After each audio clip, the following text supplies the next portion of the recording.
بسم اللہ الرحمن الرحیم۔ السلام علیکم سامعین و ناظرین۔ غربت کیا ہے؟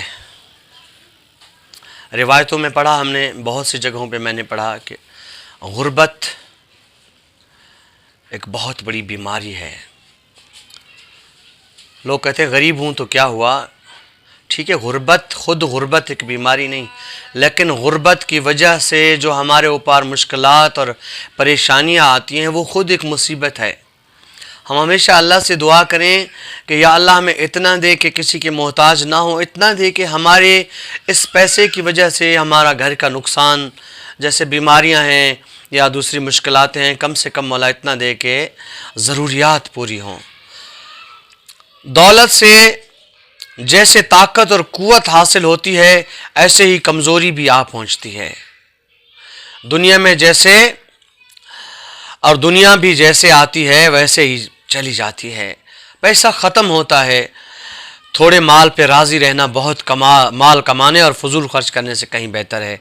غربت ہے، مگر اس غربت کو کیسے کنٹرول کریں کہ کم خرچ کرو، فضول خرچی سے بچو اور کوشش کرو کہ کم سے کم کہ تم اسے اپنے بہتر طریقے سے چلا سکو۔ بے حد مال بھی اگر فضول خرچی سے استعمال کیا جائے تو کم پڑ جاتا ہے۔ بس قرض لینا ایک غلامی ہے، سود لینا گناہ کبیرہ ہے، قرض لینا ایک غلامی ہے اور اس کا ادا کر دینا آزادی ہے۔ اس وقت کسی مقروض سے پوچھو کہ وہ کسی کا مقروض ہو اور وہ اس کے دروازے پہ پہنچ جائے، اے اللہ تجھے تیرے نبی خدا کا واسطہ، تجھے تیرے ائمہ کا واسطہ ہر مسلم مومن کے قرض کو غیب سے ادا فرما۔ غربت ذہانت کو کند کر دیتی ہے۔ غریب انسان کمزور ہوتا جاتا ہے، اس کا ذہن جتنا بھی پیسے والا ہوتا ہے نا، معاف کیجیے گا اگر دوست ہمارے سن رہے ہیں احباب، جتنا پیسہ زیادہ ہوتا ہے اتنی کیا وجہ ہے کہ ذہانت زیادہ ہوتی ہے، کیا وجہ ہے کہ اتنا وہ تیز ہوتا ہے، خدا جانتا ہے کہ کیا وجہ ہے جس کی وجہ سے یہ مشکلات اور پریشانیاں پیش آتی ہیں۔ تنگ دستی جیسے لوگ برا سمجھے اس مالدار سے بہتر ہے جسے انسان گناہوں اور خرابیوں میں مبتلا ہوتا ہو۔ وہ مال کہ جو آپ کو گناہوں کی طرف لے جاتا ہے اس سے غربت ہزار اس سے بہتر ہے۔ غربت بیماری ہے، غربت کمزوری ہے، غربت پریشانی ہے، مگر ایسی امیری سے بہتر ہے کہ جس سے ہم اور آپ گناہوں کی طرف جائیں۔ جب تنگ دست جب ہو جاؤ تو مولا فرماتے ہیں صدقہ دے کے خود کو امیر بناؤ، صدقہ دے کے خود کو اتنا قابل کرو کہ تم اپنے گھر کو چلا سکو۔ بس امیر اور غریب انسان کے جوہر کھولتی ہے۔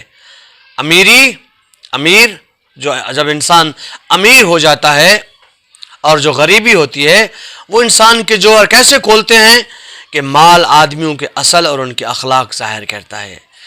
جب انسان کے پاس مال آ جاتا ہے تو پھر اس کی اصلیت سامنے آ جاتی ہے۔ اپنے مال کو اللہ کی نافرمانی اور گناہوں پہ خرچ نہ کرو ورنہ اپنے مال کو ضائع کر دو گے۔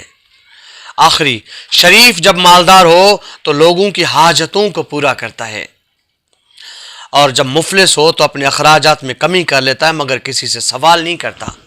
ائمہ معصومین علیہ السلام کی زندگی کو دیکھ لیجئے، تمام انبیاء کی زندگی کو دیکھ لیجئے، خود موسیٰ علیہ السلام کی زندگی، جب اس شخص کو مارا اور اس کے بعد جب نکلے ہیں فرعون کے ڈر سے کہ بھئی فرعون کے لوگ آپ کو مارنے آ رہے ہیں، تو کسی سے مانگا نہیں، نبی تھے کسی سے مدد مانگ سکتے تھے، مگر بھوکے پیاسے ایک درخت کو جا کے ٹیک لگائی اور دعا کی، اے اللہ پاک اس وقت میں آپ کی مدد کا منتظر ہوں، رب انی مغلوب فانتصر۔ اس طرح کی دعا ہے کہ اللہ میں اس وقت مجھے تو جو بھی میری مدد کرے گا مجھے تیری مدد کی ضرورت ہے۔ اس کے بعد اللہ نے ان کی کسی امیر سے پیسے دے کے مدد نہیں کروائی بلکہ اسے روزگار عطا کیا کہ روزگار کر کے میں نبی کو کسی کا محتاج نہیں بناؤں گا۔ تو اللہ نے ان کی مدد کی، انہیں گھر مل گیا، انہیں بیوی مل گئی، انہیں روزگار مل گیا، انہیں ٹھکانہ سب کچھ مل گیا۔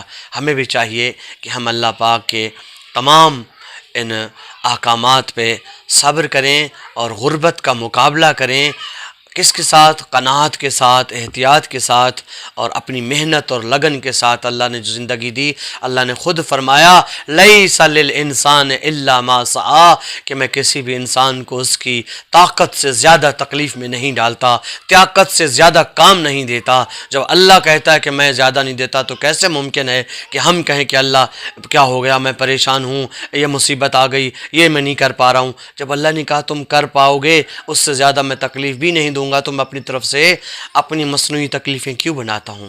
عزیزان گرامی، خدا پہ یقین رکھیے، غربت بہت بری چیز ہے، مگر غربت کو ختم کرنا اپنے محنت اور لگن کے ساتھ بہت آسان ہے۔ والسلام علیکم ورحمۃ اللہ وبرکاتہ۔